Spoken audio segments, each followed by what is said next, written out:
The video you're about to watch has been designed to take you deeper, higher, and wider into Yahweh. Enjoy, and please subscribe. Thank you. Father, we want to thank you and praise and worship your awesome, majestic name. We get to begin to understand that we can and that you have engaged and asked and you have opened gateways and doorways for us so that we can begin to see, so that we can begin to engage with the angelic to the measure that you have desired from the very beginning. So Father, before we even start this meeting, we give all the honor and praise and glory to you. You are majestic and awesome and beautiful, and we love you, Father. We thank you for everything you do. But in the same breath, my Father, we want to thank you that we can honor the angelic realm tonight. Father, those who are in this room, those who are just walking in the building, Father, spending time with sons and daughters within the creation, those who are called to Baton Rouge, those who are called to different states, different cities within the different states, to walk within the earth, to wait on assignment for sons and daughters to begin to engage, so that we can begin to do the things that needs to be done, so we can bring the alignment to creation as it was meant to be from the very beginning. So Father, we just want to honor and give thanks to the angelic, Father. We're not praising or worshipping them, and I always say that because there's a religious mentality that if you make any recognition or honor, if you name an angel's name or speak to angels, you are worshipping angels. But Father, you know that we're not doing that. We're just giving honor to them, we welcome them, we thank them for being here. They are ministers to us. They are here to help us. They are servants to our call, to the things that we need to be doing in creation and even in eternity, Father. They are there to help us. They are the servants in the house of my Father. And so we want to honor you for giving us access to them, Father. As we grow, as we mature, it becomes easier for us to work with them, and they begin to pay attention to us as we ask them to work with us. And we honor and praise you for that, Father. We thank you for everything that's happening in the Spirit right now. So much change, so much of your power released, and we're engaging all of it, Father. It's life-changing. We love you, we praise you, we thank you for all of who you are. You're majestic. So, Father, before we even start, we want to step into the yard, the hay, the vav, the hay. We want to have an understanding of operating from out of your name, out of your four faces, the lion, ox, eagle, man, and we want to present the fullness of that dimension of leadership into creation as your image and your fullness. Thank you, Father. We love you, we praise you. In Jesus' name. Whew. Okay, so just a quick recap. Last week, which was part 3, we were talking about the angelic rendering a service, and of course the understanding that they are there only for human beings. So that, of course, they come against the demonic on our behalf, but they are there to help and to guide us, right? Like it is on heavens, like it is on earth, so it is in heaven, and the other way around. If we understand Jesus' ministry, he engaged with the angels several times. In the Old Testament, there's several engagements with the angels. It's not something that we can neglect as we have over the years, because in the Word of God, it is very, very dominant that we can engage with the angelic. Where we get our theology from that we are not allowed to engage or speak or name an angel, I don't know, but I know the Father's desire for us is to eventually go deep into it. We understand that angels is ministering spirits, and their desire is to propel us and to help and to guide us. We understand that they also represent personal attributes of God. That they are often at work where a personal attribute of God is mentioned, such as an arm, a hand, an eye, and so on, right? We spoke a little bit about the angel of the Lord, and that he is really not Jesus, because I was taught that the angel of the Lord is Jesus. But really, if you look at the life of Moses speaking to the fiery bush, we're beginning to understand that the presence that was there, the first initial engagement was probably with an angel. And then it started subsiding, and Yahweh came in to engage with Moses. It was said with the angel of his presence, and it's kind of out of the scripture in Isaiah, it says, in all their affliction he was afflicted, and the angel of his presence saved them. In his love and in his mercy he redeemed them all, and he lifted them and carried them all the days of old. We can understand that when we feel the presence of God, most of the time it is an angelic being that carries his presence. Because if we understand the multitude and the magnitude of Yahweh's presence in creation, it would literally be killing people. And it's intense, because actually I have a testimony of my spiritual father shared a testimony with us a couple of years ago, where he said that the presence of Yahweh became so intense that people were running into the altar in front of where the service was. And there was a man there that literally died in the presence of Yahweh because of the presence. And it was overwhelming for most of them, but they prayed for him and he actually came back to life. And of course, I believe that that dimension of his glory is coming back into the earth, because sons and daughters like myself and you, we carry that dimension of his glory. We carry that dimension of his presence in creation. And the more we begin to live it, the more we're beginning to receive and understand it, and the more real it becomes to us, the more vivid his presence is going to be in creation. And it's going to be changing things more than we can fathom. Matter of fact, it's already changing creation as we know it, right? Okay, so what we're going to do tonight is I just said to you that that is about the personal attributes of God. So I want to go over those and see if we can have a greater understanding, and then we'll go from there and see what the Father wants to do. Okay, so the hand of the Lord. Again, Yahweh does not come into creation like we perceive him to and do things. He's given us dominion and authority, and because he is the creator of heaven and earth, and of course we begin to understand that he lives in the kingdom of heaven, which is around within a place where there's no time and space. He has no priority in the manner that we perceive. He is a God outside of our perception and understanding. In the natural, we cannot perceive him. Okay, so we have tried to put him and place him in our box and the way we perceive things, the way we understand things. But slowly but surely we're beginning to understand we cannot understand God in that manner. As a spirit being, I get to divide my soul and spirit, and my spirit man, that's created in his image, gets to go into the kingdom of heaven, and I begin to get to know him from out of that realm, from out of who he literally was, wanted me to know who he is. From out of that place, I get to know him, and I get to perceive things. So a lot of our theology changes as we go deeper into Yahweh. And I like that because the reality is revelation is progressive. Meaning that what I believe today, I might not believe tomorrow. Not that what I believed yesterday was wrong, just the fact that I'm at a higher place, deeper in him, and I begin to see things even at a different light. It's called repentance. And of course our mentality with repentance is, well, if you repent, it's because you sinned. But the repentance just means to change the way you think. To look at a perspective of a situation from a different view. That changes things. Okay. Then behold, comes out of Daniel 10.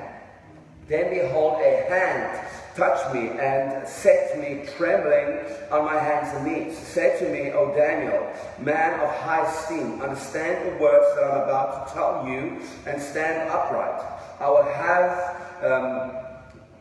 for I have now been sent to you.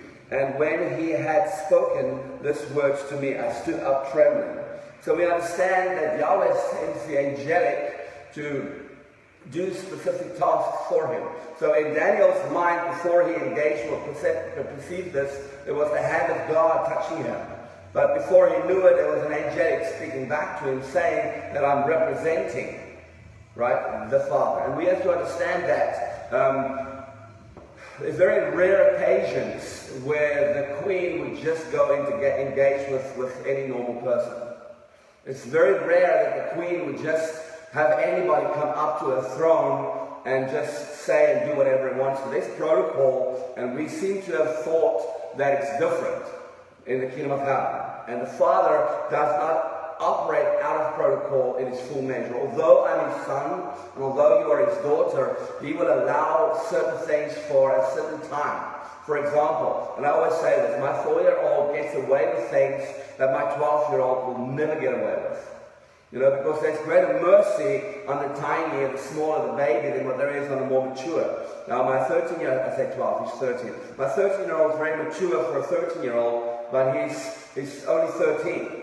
So he's not mature if I compare him to my wife or to myself. But for a 13-year-old, he's mature, but he's still only 13. So he has more responsibility than my 11-year-old, my 4-year-old. I can't ask my 4-year-old to take out the rubbish. I mean, I can ask him to do it, but first of all, by the time he gets to the rubbish bin, he's forgotten what to do. He's already started playing with some of his other toys, and he's already engaged with his sister. And if he eventually gets to the rubbish bin and he takes it out, it's going to mess all over the floor. Right? That's just unfortunately how it is. So as we grow up, things become a little bit easier, more responsible, and the Father also allows more things to happen in your life. For example, there's certain places I can't take my 4-year-old, but I can't take my 4-year-old to the shooting range with me. Not yet. Maybe when he's 4 and a half. I don't know how it works yet. But I can take my 13 and my 11-year-old, no problem. I would love to take my 6-year-old, but I don't think it's appropriate for me to do it yet. So maybe when she's 7, I'll start taking her with me to go shoot. And so we'll see. But it's according to your maturity that responsibility is given to you, right? So we look at Daniel's life. He was a very mature, responsible son of Yahweh that operated from out of different dimensions and thrones, and he was deep in communion with the Father. So the activity that happened in his life was excessive and overwhelming. And if you look at his life and the things that happened, he was a very powerful man, right? I read something today where it was Daniel in the lion's den, and on top it says, the lions didn't know, but nobody knew that the lions were on the Daniel fast. I thought that was pretty cute. It's that time of the year where everyone's on the Daniel fast. It's pretty cute though. When we tremble and shake, we are being touched by an angel. Now there's many theories regarding this, but I've experienced this several times in my life. And most of the time what would happen is I would, when I shake, or when I have some kind of a weird convulsion happening either in my stomach or in my neck, most of the time it's when my spirit man returns into my body from being in the kingdom of heaven. Sometimes I'll be in a meeting and there'll be extreme activity in the spirit, and I would feel the presence of the angelic pressing down on me, and it will cause my body to convulse. Now, that sounds kind of weird, but it's kind of what it is, because it's a jerking effect you can control, but you can't control. You can feel it, the crunch in your stomach. You can stop it if you want to, but you can't really. It's weird to explain. And it's usually when the angelic comes and begins to engage in what we're doing. I remember being in a meeting with a young man, a revivalist, powerful man of God, honor him, love him. And there was a lady being prayed for, and after she prayed for him, or after he prayed for her, she just stood there. And he asked her, he said, I know that one of the angels are holding your legs, but you guys are going to have to move on, there's a cue. And she could not move, and he literally saw that there was an angel holding her legs down, like joking around, playing around. Now we also begin to understand that as our Father in heaven is a emotional being, he's a funny, out there person. So the angelic is much the same. And so like we are, we are very funny. Most people are funny and make a lot of jokes and take some things serious, take some things not that serious. And the angelic beings are kind of just like that. They're actually very playful. Very, very playful. Okay, we'll look at the eyes of the Lord. Are you guys okay? Yes.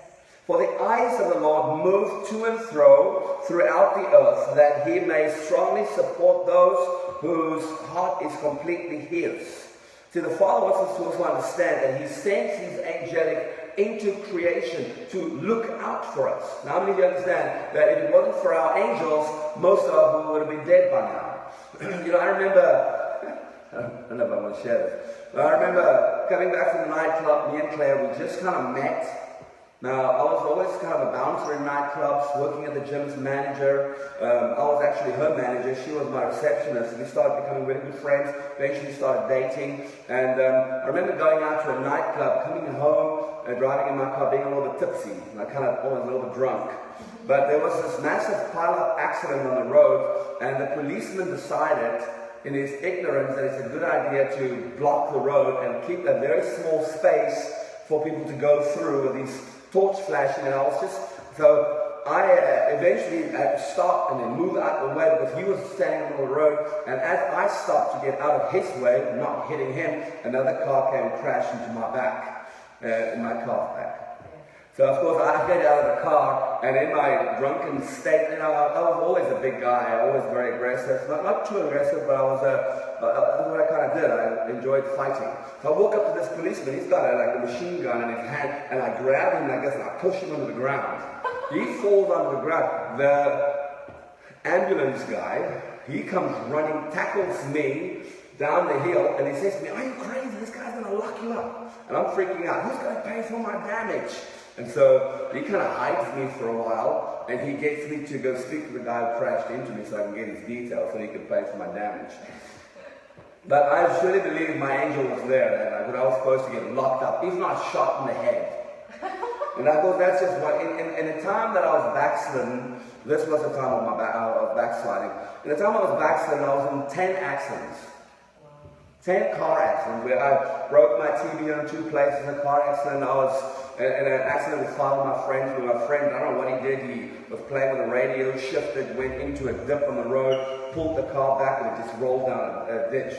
No one got too badly hurt, but there was just accident over accident. I think my angel was going, dude, you need to get back to Jesus, because this is just ridiculous. But they are the eyes of the Lord. They look out for us. It's, of course, the Father's desire for us to begin to understand who we are. Once I started shifting out of that place of descent, I guess, just going down and down and worse and getting worse. I remember a prophetic word, one of my pastors, I come out of a mega church, so we had several pastors. My district pastor at that point, I think was a young man, awesome man of God. I love him, I honor him. But he said to me very nicely, very calmly, he said, well, you know, I just want to be honest with you. What I feel in my spirit, this is your last chance. Next time, Satan's going to get to kill you. I'm like, yeah, okay. But you don't need to hear much more than that to turn your life around, right? The fear of the Lord.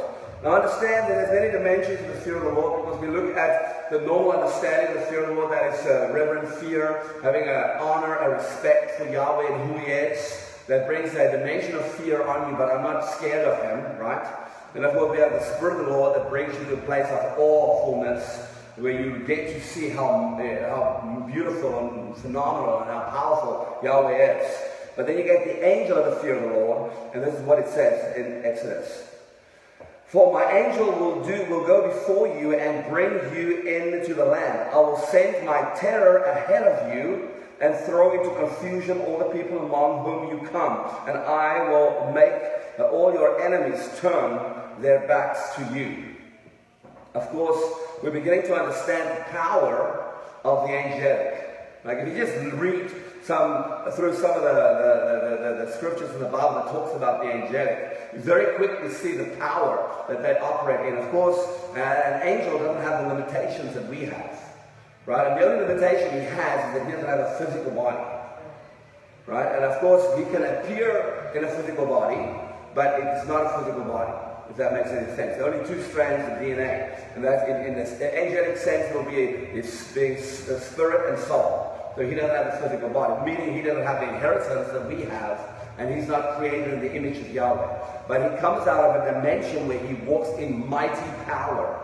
Okay, I mean, he has engaged with might. He is sitting at the throne of Yahweh, constantly engaging with that fullness. He literally gets to stand within that realm where the Father releases revelation to creation, and all goes through the angelic. They come into the earth and they have that dimension of power that they carry, and they can stop cars.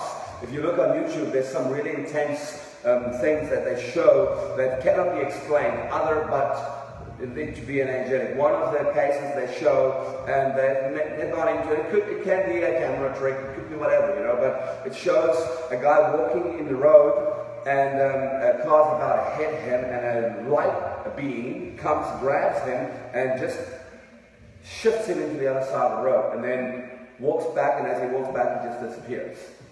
Now, I mean, we can't explain it. If you hear some stories, there's just so much that we have experienced in the reality of the fact that the angelic has extreme power, and their desire is to just do the will and the work of Yahweh. But of course, they want to propel sons and daughters into their fullness. They desire to work with us. That's what they've been waiting for. As part of creation's groan, part of creation's cry, is that the sons of God will wake up to the extent where we begin to understand what we have to do to get all things to work in fruition with its original call. And of course, the Father's desire for us is to begin to walk with the angels and to understand how to operate with them.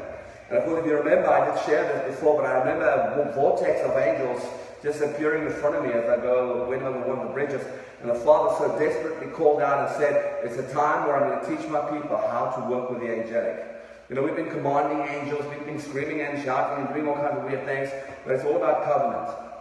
It's all about relationship and beginning to understand who we are in the house of Yahweh. And of course the growth that takes place. And I've said it before, if I'm a baby in my father's house and my father is the king, then I am to be the king, but everyone in my house that cleans, that is just servants in the house, they are my boss.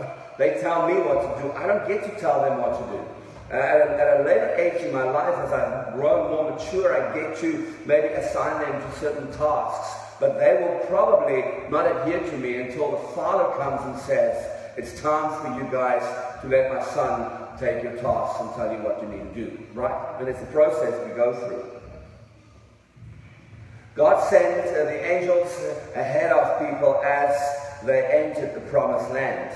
As we seek to enter into our inheritance, we can expect angels to go before us and prepare the way. This is what I love about Yahweh. He does not leave you to do everything by yourself.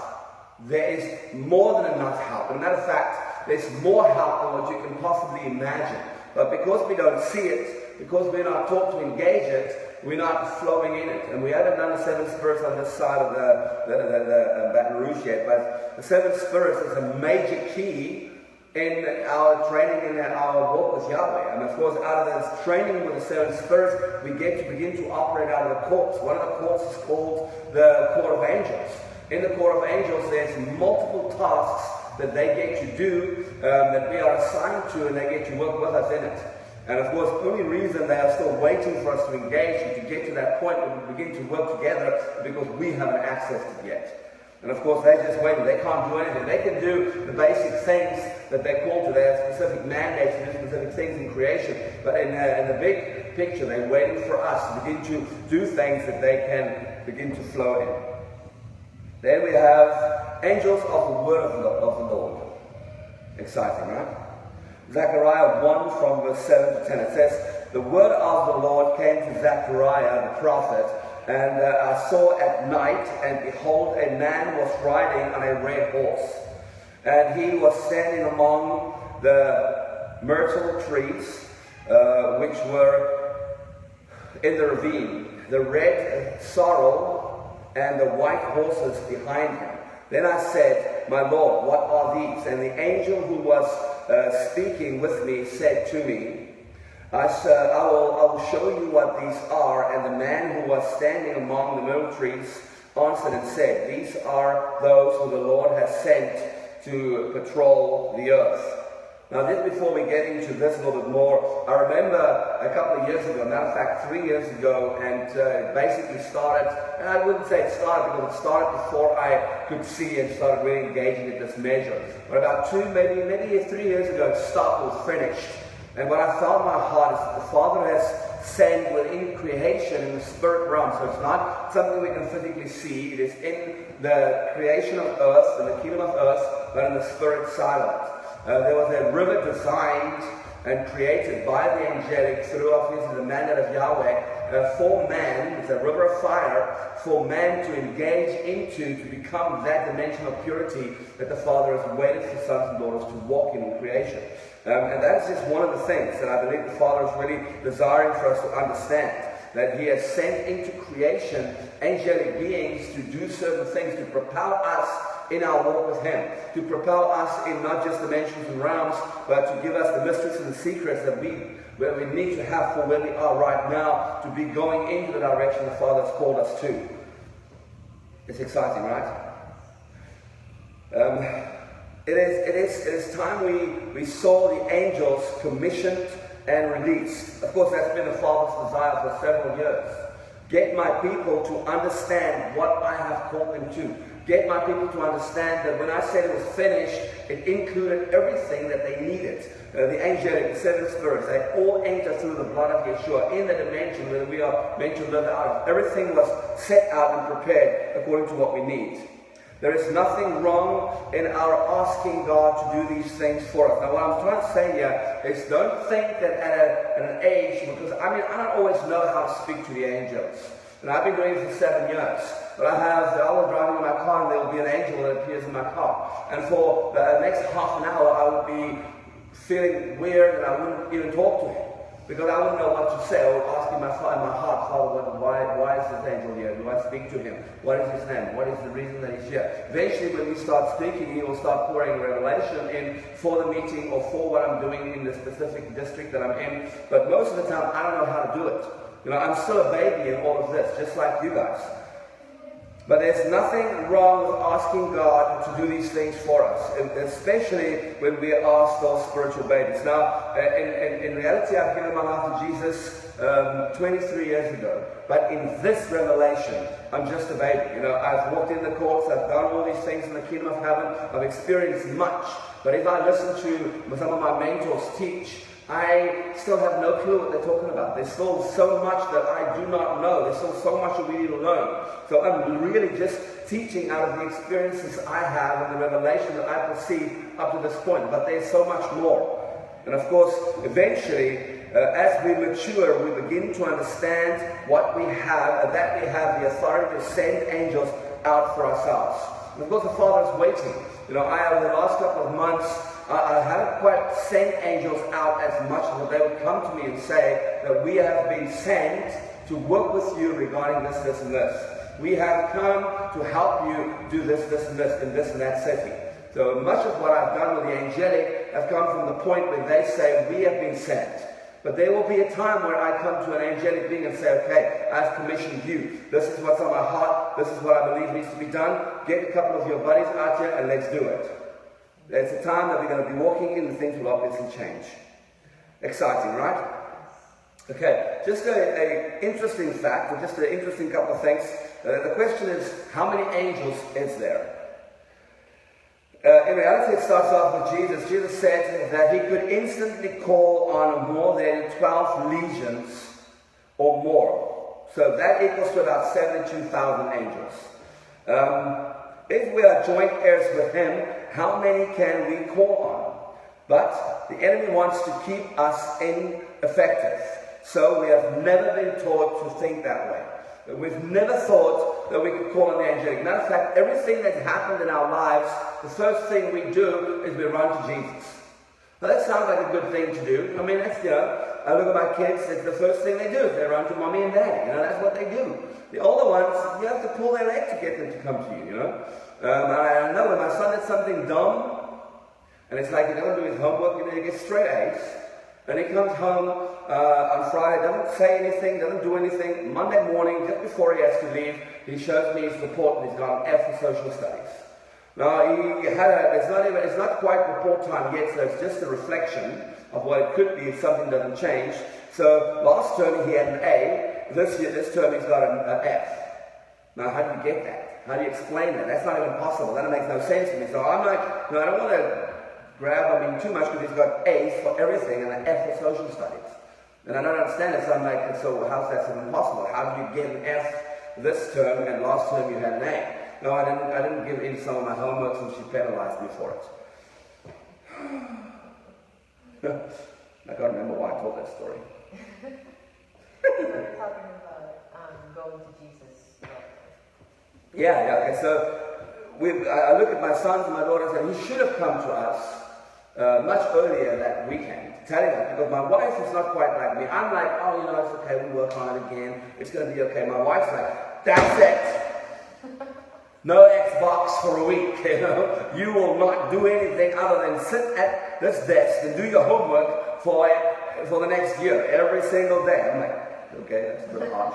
You know, but that's how she is. So he knew what he should have done, but he also knew that my wife was sleeping, and so he could come to me, and I'm going to be like, you know, you've got A's for everything else, social studies, blah, blah, blah, blah. It's okay, you know, we'll work on it. But the reality is, the Father's desire for us, of course, is to begin to see what is available, and not just to always, mommy, mommy, mommy. When I was a kid, everything I wanted, I went to my mom for. I never went to my dad.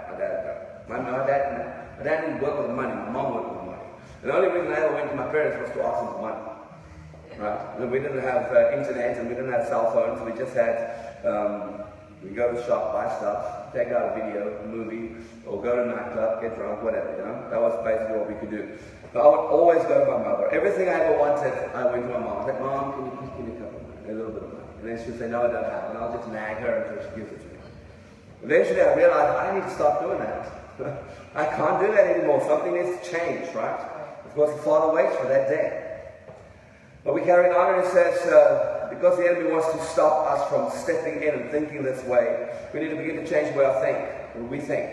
The Father has made it available to us, and He longs for us to go in and begin to engage with these angelic beings.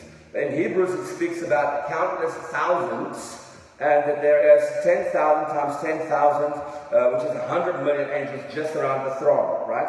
That already is kind of freaky. That comes out of Revelation 5:11. Then it goes on and it says, if angels are as numerous as the stars in heaven, which comes out of Revelation 4:12, then we are looking at around about 1 billion stars, so we're looking at about 1 billion angels. That's just in one galaxy.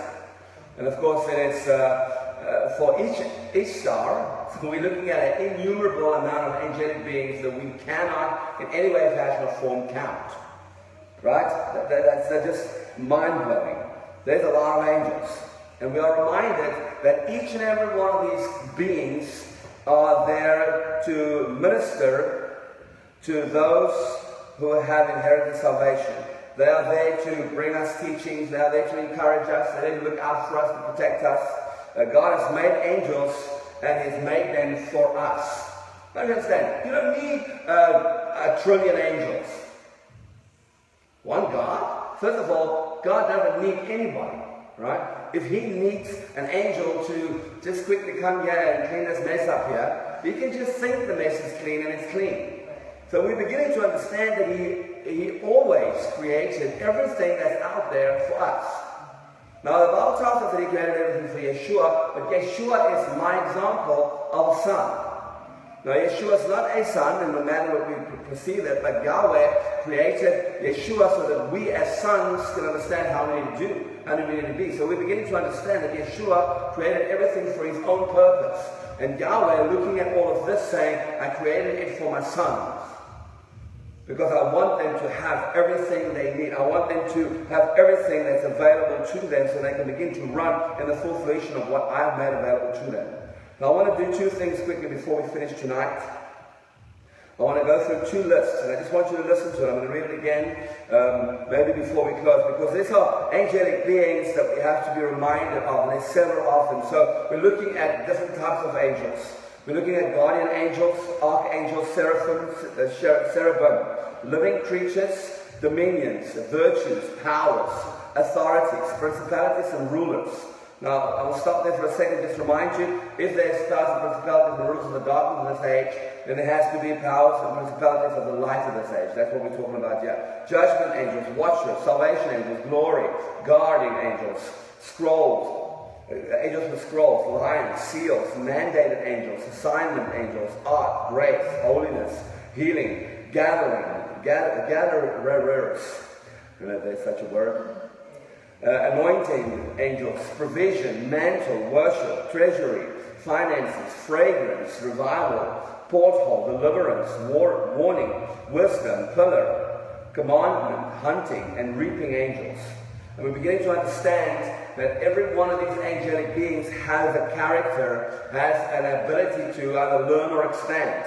Right? We understand they are intelligent and they are wise. They are patient, they are meek, they are joyful, they are modest, they are holy, they are glorious, they are immortal. Not immoral, that's the demonic side. They're immortal, they're mighty, they are powerful, they are obedient, they have wills, they are created spirit beings, they have spirit bodies, they need no rest. I would want to be that, or have that capacity. Can appear selectively, can ascend and descend, speak languages, have limited knowledge so they can be taught. And I've shared this before. I would sit in meetings and they would come in and I ask them, what's the assignment? What are you doing? And they say, we just come to learn. Now that's mind-blowing. Angels seem to be described differently depending on the context. So we're just beginning to understand that there's so much regarding the angelic that we can really just touch the hem of it. There's so much available, there's so much that opens up to us, there's so much the Father has given us that we haven't even tapped into. And then of course, we now get to go in, we get to see, understand, perceive, and walk with these angelic beings, where we begin to learn things about them that we never thought. Now we get to sit in our houses and they start walking into the house. We're at the gym and they start coming into the gym. We're at our friends' houses and they start communicating with us. Because everybody has assigned angels, right?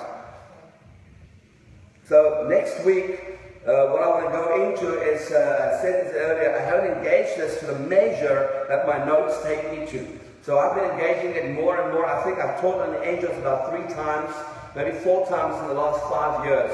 And every time I teach on it, it goes to a higher, deeper place. And because I perceive it more, I've engaged with more angels, I've seen more changes, I've seen the Father do more things. And so when I go over this again, it's notes from, I believe, one of the teachings, either Mike Parsons given, or Ian Clayton. It could be from some other people as well. But this is deep stuff. It's basically given the different layers of the angelic. It talks about the angels, the 7 courts of government of heaven. And it talks about holy living creatures. I'm just going to go through and we're going to go into detail. It talks about the wheel within a wheel. It talks about the angels that are appearing as we talk. They're called the Aramim. Each of these realms, these different layers, has more intense names that literally comes out of the different dimensions of the kingdom of heaven. As we begin to open that up, the Father will expose more to us. And of course, it helps going deeper and deeper into it. It talks about the brilliant ones, the shining ones. It's basically angelic beings that change its colors, like a chameleon. And we're going to get into all of this next week. But I just want to go over it. We'll talk about the seraphim and what the seraphim is. They're the ones with 6 wings around the throne of God. We've got the kings, which is also angelic beings, but they bring judgment of God to pass on the face of the earth.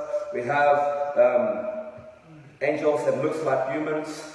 They might not all be angelic beings, but in our perception of what we've seen in the kingdom of heaven, not really perceiving the different species that's there, we have just baptized them as angelic beings. Like I said before, I had 2 angels assigned to me previously, and I don't even know if they were angels.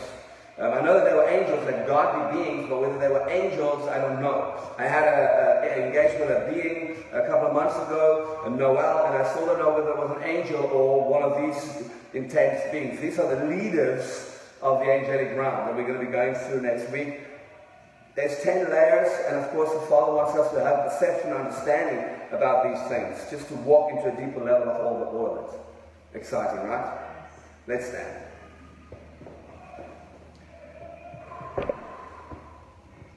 Father, we just want to thank you and praise you. And again, I know that there was much said tonight. It gets a little bit shorter than usual. But I just ask, Father, that as we go into this, the angelic, Father, it is key.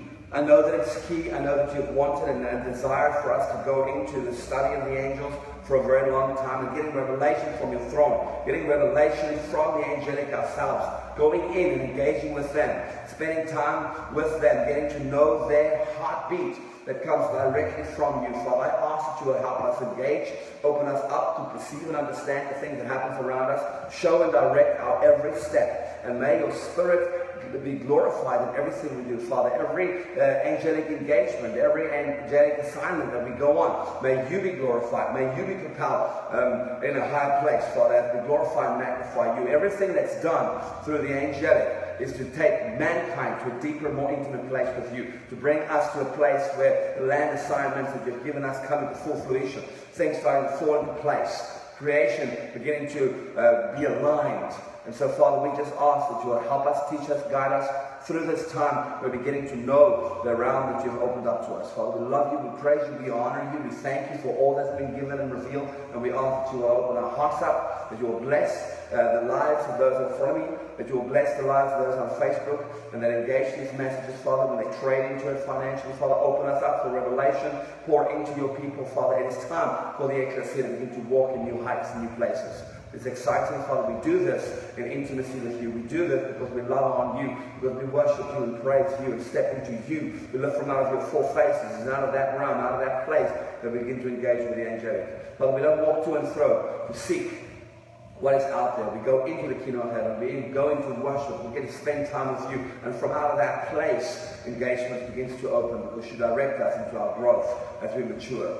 Father, we thank you. We praise you. You're a majestic, awesome, beautiful God. Thank you, my King. Amen.